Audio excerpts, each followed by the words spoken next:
Good morning all of you. मैं Revanth Tripathi Mishra sir की class में आज हम पढ़ेंगे हायरार्की ऑफ लर्निंग यानी कि अधिगम सोपानिका। हायरार्की ऑफ लर्निंग दिया सबसे पहले इन्होंने रॉबर्ट एम गैने ने।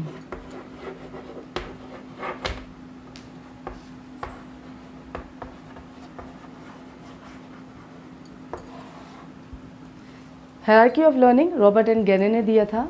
इन्होंने हायरार्की ऑफ लर्निंग के अंतर्गत अष्टपदी सिद्धांत को रखा यानी कि 8 पदों को रखा जिसके द्वारा कोई लर्निंग कंप्लीट होती है। इन्होंने कई लर्नर्स का जितने भी लर्नर्स हैं जैसे स्किनर है, पेवलॉव है, थॉर्नडाइक है और इन सभी लर्नर्स की थ्योरीज देखी और उनको इंक्लूड किया अपने हायरार्की में। और सभी लर्नर्स के जितने भी सिद्धांत हैं उन सिद्धांतों को इन्होंने इंक्लूड करके एक हायरार्की बनाई जिसे इन्होंने नाम दिया अष्टपदी सिद्धांत यानी कि अधिगम सोपानिका या हायरार्की ऑफ लर्निंग। इसका आप सबसे पहले मैं बताऊं आपको कि हायरार्की होता क्या है। हायरार्की मीन्स होता है स्टेप बाय स्टेप यानी कि निम्न से उच्च स्तर तक पहुंचना। जैसे एक बच्चा सबसे पहले अक्षर ज्ञान करता है, अक्षर ज्ञान में वह अ से लेकर अह तक, उसके बाद से क से लेकर ज्ञ तक पढ़ता है, फिर बाद में वो शब्दों का ज्ञान करता है यानी अ से कुछ वर्ड्स बनाता है। जैसे ह म पढ़ा तो हम हुआ, तो उसने वर्ड शब्द बनाया और शब्द से अब वो वाक्य बनाता है यानी कि हम घर चलते हैं, यानी कि वो पूरा एक वाक्य बना रहा है, स्टेप बाय स्टेप कंप्लीट कर रहा है। ऐसा नहीं है कि बच्चा वाक्य को सीधा बोलता है, सबसे पहले वो अक्षर का ज्ञान करता है, फिर शब्द बनाता है, फिर नेक्स्ट वो लास्ट में अपना वाक्य बनाना सीखता है और शब्दों का ज्ञान उसे हो जाता है। तो आप इसमें हायरार्की में स्टेप बाय स्टेप यानी कि एक सीढ़ी से दूसरी सीढ़ी पर चढ़ना, ठीक है, पदों को यानी कि ये सोपान स्टेप्स पर कंप्लीट करना, एक स्टेप को कंप्लीट करने के बाद ही दूसरे स्टेप पे हम पहुंचते हैं। लर्निंग की बात करें तो लर्निंग आपने लेसन पढ़ चुके होंगे, फिर भी लर्निंग में आपको मैं गिलफोर्ड की सबसे अच्छी डेफिनेशन बताती हूँ। व्यवहार के द्वारा व्यवहार में आए परिवर्तन को अधिगम कहा जाता है। चूँकि आप देखते हैं कि अगर वो पशु हो या मानव, उसमें क्या होता है, जब भी हम कोई वो परिवर्तन करता है, जब भी वो व्यवहार कोई करता है तो उसमें ज़रूर कुछ ना कुछ परिवर्तन होता है। अगर हम मनुष्य के सामने पढ़ाई कर रहे हैं, अगर वो पढ़ने वाला नहीं भी है तो भी उसके अंदर कुछ ना कुछ चेंजेस आएगा, वो भी कुछ ना कुछ सीखने की कोशिश करेगा। तो यानी कि जब भी कोई आदमी या फिर कोई मनुष्य या पशु कोई भी कार्य करता है यानी कोई भी व्यवहार करता है तो उसमें कुछ ना कुछ परिवर्तन होता ही है। हायरार्की का मतलब मैंने आपको समझा दिया है, लर्निंग का मतलब भी समझ लिया है। अब हम पढ़ेंगे अधिगम सोपानिका है क्या। अधिगम सोपानिका में अष्टपदी सिद्धांत आपको मैंने बता दिया, 8 पद दिए हैं। सबसे पहले संकेत लर्निंग यानी कि सिग्नल लर्निंग जो सबसे निम्न स्तर पे आता है और उस स्तर पे समस्या समाधान लर्निंग आती है जो कि लास्ट प्रॉब्लम सॉल्विंग होता है। आपको कई बार क्वेश्चन पूछा जाता है गैने ने सबसे निम्न स्तर पे क्या दिया है, कौन सी लर्निंग दी है, तो वो सबसे पहले है आपका सिग्नल लर्निंग। और सबसे अगर बात करें कि उच्च स्तर पे कौन सा लर्निंग दिया है तो वो आपका है प्रॉब्लम सॉल्विंग लर्निंग। अब हम इसके 8 पदों को पढ़ेंगे। सबसे पहले सिग्नल लर्निंग, दूसरा है सेकंड है stimulus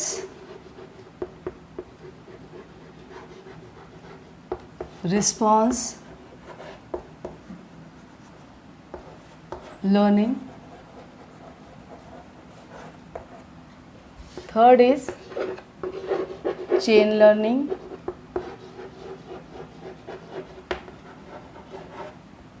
fourth is verbal learning, fifth is multiple discriminator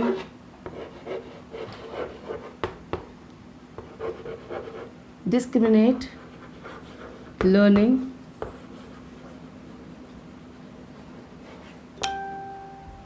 fifth is concept learning,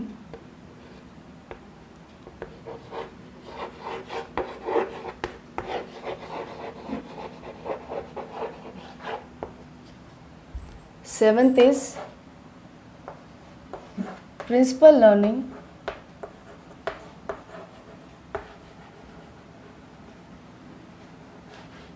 और last one is problem solving learning.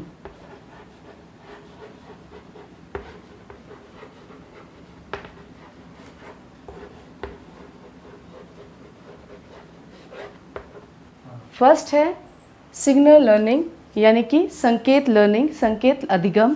दूसरा है स्टिमुलस रिस्पॉन्स लर्निंग जिसे हिंदी में बोलते हैं उद्दीपक अनुक्रिया लर्निंग यानी कि अधिगम। चेन लर्निंग थर्ड है जिसे हिंदी में बोलते हैं श्रृंखला अधिगम। फोर्थ है वर्बल लर्निंग जिसे शाब्दिक अधिगम कहते हैं। फिफ्थ है मल्टीपल डिस्क्रिमिनेट लर्निंग जिसे बोलते हैं बहुविभेदन अधिगम। सिक्स्थ है कॉन्सेप्ट लर्निंग यानी कि संप्रत्यय या प्रत्यय अधिगम। सेवन्थ है प्रिंसिपल लर्निंग यानी कि आपका नियम अधिगम। और लास्ट है प्रॉब्लम सॉल्विंग यानी समस्या समाधान अधिगम। इसे हम एक एग्जाम्पल के थ्रू भी पढ़ सकते हैं। जैसे कि एक बच्चा है, बच्चा जब पैदा होता है तो अपने कोई चीज़ उसको चाहिए होती है तो वो रो के अपने चीज़ों को पूरा करता है, यानी कि उसको दूध पीना है तो वो रोता है तो माँ उसे दूध पिलाती है, यानी कि वो संकेत के द्वारा कार्य को करता है। यानी कि बच्चा जब कोई संकेत करेगा तो वो उसकी माँ सुनेगी। तो वो सबसे पहला स्टेप क्या है? सिग्नल है, यानी कि बच्चा अपने संकेतों के द्वारा अपने कार्य की पूर्ति कर रहा है। ये जो सिग्नल लर्निंग है वो पेवलोव की कंडीशन थ्योरी के ऊपर डिपेंड है। कंडीशन थ्योरी से लिया गया है कि सबसे पहले बच्चा किसी सिग्नल को देख के कोई कार्य या कोई अनुक्रिया करता है। दूसरा है आपका स्टिमुलस रिस्पॉन्स, यानी कि पहले कोई उद्दीपक होगा तब वो अनुक्रिया करेगा। जब हम एसआर की बात करें तो वो स्किनर की बात आती है कि स्किनर ने ऑपरेंट थ्योरी दी थी जिसमें उन्होंने स्टिमुलस रिस्पॉन्स की बात की थी। जब तक किसी के पास कोई स्टिमुलस होगा नहीं तो कोई अनुक्रिया नहीं करेगा। जैसे कि आपने उसको देखा था चिड़िया को कि उसने लीवर दबाने के लिए क्या किया था, उसको एक स्टिमुलस मिला था कि लीवर था और वो बार बार उसको अनुक्रिया कर रही थी तो उसे खाना मिल जा रहा था। तो ये स्टिमुलस रिस्पॉन्स स्किनर का ऑपरेंट थ्योरी से लिया गया था। थर्ड है आपका चेन लर्निंग, जैसे कि बच्चा सिग्नल कर रहा है यानी कि अपने कार्य की पूर्ति करने के लिए वो रो रहा है तो उसकी माँ उसको दूध पिला रही है। जब वो छोटा बच्चा है उसके बाद से वो थोड़ा बड़ा हुआ, यानी कि उसके पास उद्दीपक है, बॉटल रखी हुई है, दूध की बॉटल रखी है और अब वो पीना तो सीख गया है तो अब वो जाके उस बॉटल को ले रहा है, यानी कि उसके पास स्टिमुलस रखा हुआ है, अब वो अनुक्रिया कर रहा है।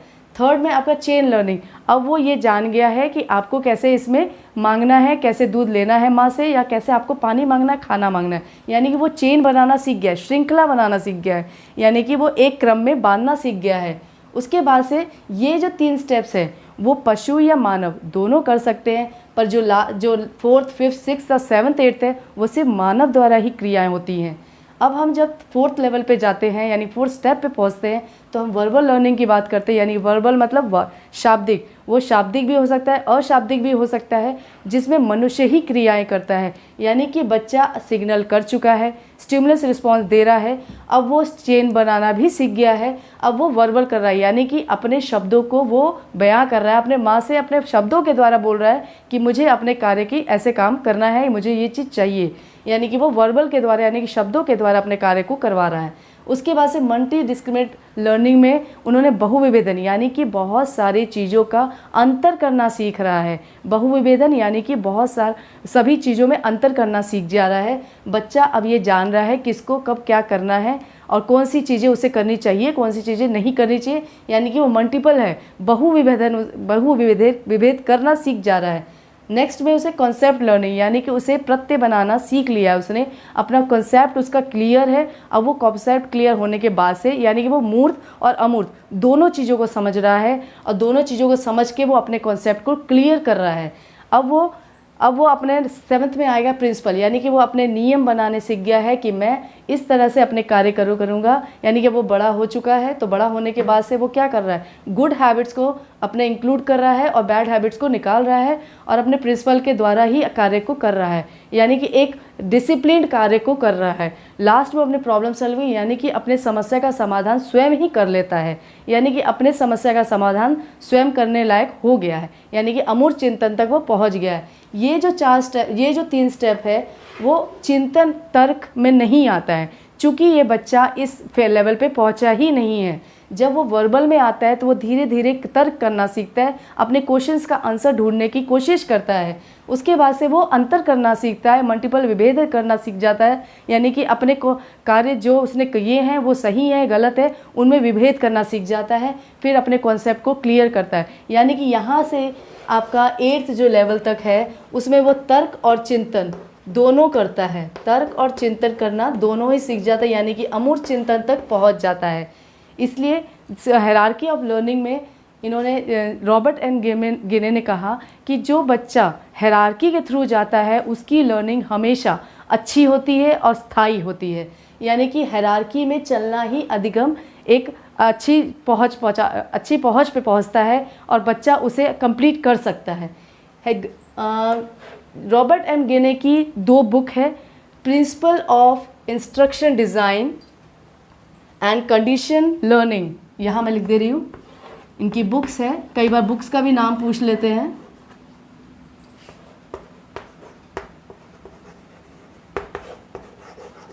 प्रिंसिपल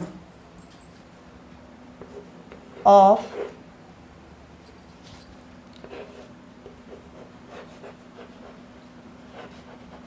इंस्ट्रक्शन डिज़ाइन और दूसरा है कंडीशंस ऑफ लर्निंग।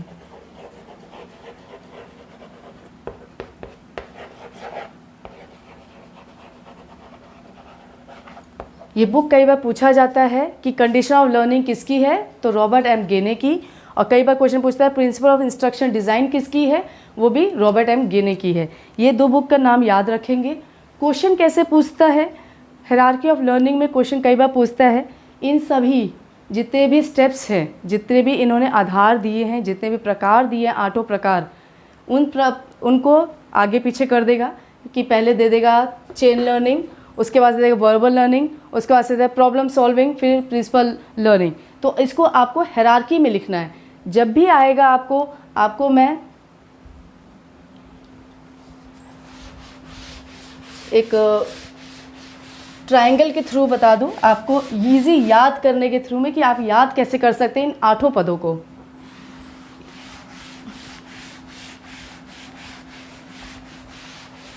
आठों पदों को याद करने के लिए इसको मैं ट्रायंगल के थ्रू समझाती हूँ आपको।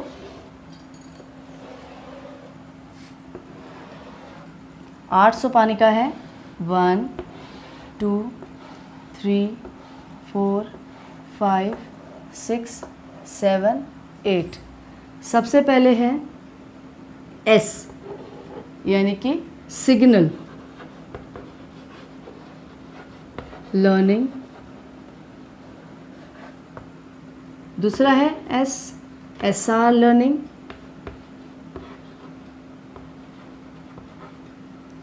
थर्ड है C यानी कि चेन लर्निंग। फोर्थ है वर्बल लर्निंग। फिफ्थ है मल्टीपल डिस्क्रिमिनेट लर्निंग। नेक्स्ट है कॉन्सेप्ट लर्निंग। 7th है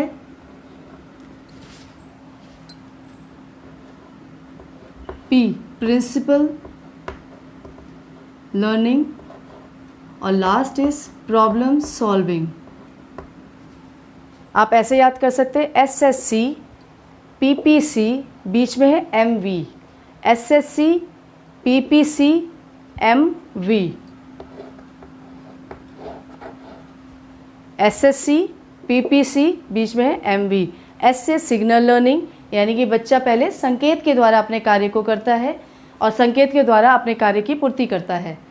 दूसरा है SR लर्निंग जो कि स्किनर की ऑपरेट कंडीशनिंग्स पे निर्भर है, जो कि इन्होंने कहा था कि कोई स्टिमुलस होगा तो वो रिस्पॉन्स करेगा। उन्होंने जो एक्सपेरिमेंट किया था चूहे पे, बाहर एक भोजन रखा हुआ था, उस भोजन को देखकर वह अनुक्रिया कर रहा था यानी लीवर को दबा रहा था, यानी कि बार बार वो उछल कूद कर रहा था।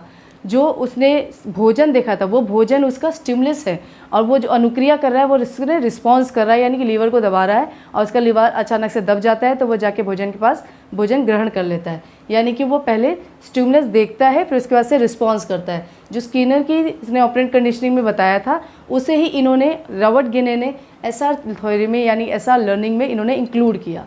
फिर चेन लर्निंग यानी कि वो श्रृंखला बना रहा है, बच्चा एक श्रृंखला में बनाना सीख ले रहा है यानी कि अपने कार्य को कैसे किया जाता है उसका श्रृंखला बना रहा है। उसके बाद से वर्बल यानी कि अपने शब्दों के द्वारा वो कार्य को कर रहा है, अब वो शब्दों के द्वारा बता पा रहा है कि मुझे क्या चाहिए। उसके बाद से मल्टी विभेदन यानी कि वो सब चीज़ों में जो चीज़ें उसके सामने हैं उनमें कुछ अंतर करना सीख जा रहा है, सब चीज़ों में अंतर करना सीख जा रहा है, कौन सी सही है कौन सी गलत है। उसके बाद से वो कॉन्सेप्ट उसके क्लियर हो गए हैं, उनके अब कॉन्सेप्ट क्लियर होने के बाद वो अपने प्रिंसिपल बना रहा है और उसके बाद से वो अपने पूरे जितने भी उसकी समस्याएं हैं उनका समाधान वो स्वयं ही ढूंढ लेता है। यानी कि आप जब तक इन निम्न स्तर से उच्च स्तर तक जाएंगे, यानी कि सरल से जटिल की ओर, ये हायरार्की सरल से जटिल की ओर है। सबसे निम्न स्तर अगर पूछें तो सिग्नल है। ये तीनों स्तर आपके पशु के द्वारा होता है या मानव के द्वारा होता है, जबकि वर्बल से लेकर प्रॉब्लम सॉल्विंग तक सिर्फ मानव यानी कि सिर्फ ह्यूमंस ही करते हैं। यानी कि सिर्फ वर्बल से लेकर verbal learning, multiple discriminate learning, concept learning, principle learning और प्रॉब्लम सॉल्विंग लर्निंग है वो सिर्फ ह्यूमंस में यानी कि सिर्फ मनुष्य में देखा जाता है, जबकि सिग्नल, एसआर और चेन ये पशु और मनुष्य दोनों में देखा जाता है। यह सरल से जटिल की ओर है। सब निम्न स्तर की बात करें, क्वेश्चन पूछा जाता है कि रॉबर्ट गेने का निम्न स्तर कौन सा है, तो वो सिग्नल लर्निंग यानी कि संकेत लर्निंग है, संकेत अधिगम है। और अगर उनका पूछा जाए उच्च स्तर कौन सा है तो प्रॉब्लम सॉल्विंग यानी कि समस्या समाधान लर्निंग है। तो ये आपके 8 पद हैं, यानी हायरार्की में इन्होंने 8 पदों को दिया और ये सभी लर्नर्स जितने भी अधिगम सोपानिका दी है इन्होंने हायरार्की में, 8 जितने भी दिए हैं वो सभी लर्नर्स ने जितने भी थ्योरीज दी है उन सब का मिश्रण है और उनके द्वारा इन्होंने इसे बनाया है। यानी कि छोटे पद से उच्च पद तक पहुंचने के लिए उन्हें सब पहले सिग्नल से एसआर थ्योरी पर पहुंचना होगा, फिर चेन, उसके बाद से वर्बल, फिर मल्टीपल, फिर कॉन्सेप्ट, फिर प्रिंसिपल, फिर लास्ट में प्रॉब्लम सॉल्विंग तक पहुंचता है। तो ये था आपका हायरार्की ऑफ लर्निंग रॉबर्ट गेने की। अब नेक्स्ट के लिए धन्यवाद।